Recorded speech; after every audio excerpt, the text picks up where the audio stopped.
What is going on, guys? This is Miasin. So last Saturday, while I was playing at locals with tier elements against Centurion, I actually learned something very interesting. Shout out to Steven if you're watching this.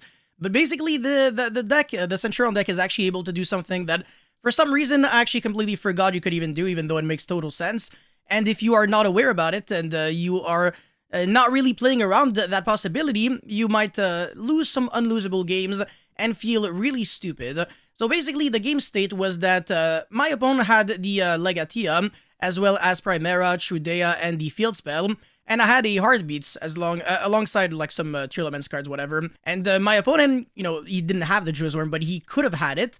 And this is where it gets very interesting. So obviously, I can play, my opponent can also chain these Centurion monsters and then use the Field Spell to Synchro Summon in the Crimson Dragon, and then kind of just destroy me there. But I did have the Heartbeats. Now, my mentality here was, I want to get rid of the Primera, so that if he can't summon it and then get a search. And without the Primera, all he has is the Trudea with the Field Spell, and he can't even Synchro Summon anyway, so it's not going to really lead to anything, so I should be fine. But it's a little more complicated than that. Because the thing is, you see, even without a tuner monster, the Field Spell is still very dangerous. You can still Synchro Summon using monsters you control. Which is the weird part here, because it doesn't specify that you need to use Primera. It just says Synchro Summon one Synchro monster, any, using monsters you control as material, including a Centurion monster. Doesn't have to be a second Centurion monster either.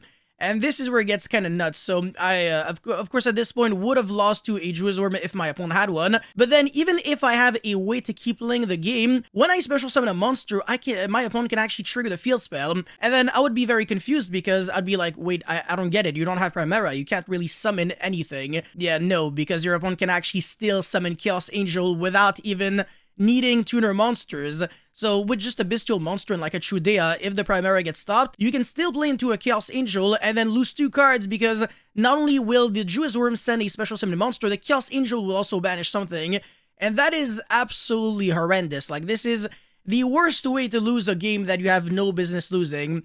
And this could have easily been fixed if I just were to Heartbeats the Field Spell instead, because then my opponent obviously would have still had the DD Crow of the Jewsworm, and the search of the Primera. Actually, he would have had like an extra monster on the board, but he would have had 0% chance of being able to summon the Chaos Angel, which would have shut down 2 interruptions. I'm basically trading, giving my opponent more resources because he gets the Primera on the field and the search, in exchange for not losing to Chaos Angel and the Send from Jewsworm, which is basically 2 interruptions. Now, obviously, if your opponent didn't have a Bestial, then it's still the right play to do. The Heartbeats the Primera instead of the Field Spell, but I can't guess that. Obviously, you still have to be very pessimistic and assume the worst, but this is only the kind of thing that is relevant post game 1, when you know for a fact that your opponent might actually side in Bestials against you, because if your deck doesn't lose to Bestials, it is still correct to Heartbeats the Primera. So do keep that in mind. Make sure that you understand your own deck and also your opponent's deck, because these kind of small little details can really matter. Sometimes it really gets down to the wire, and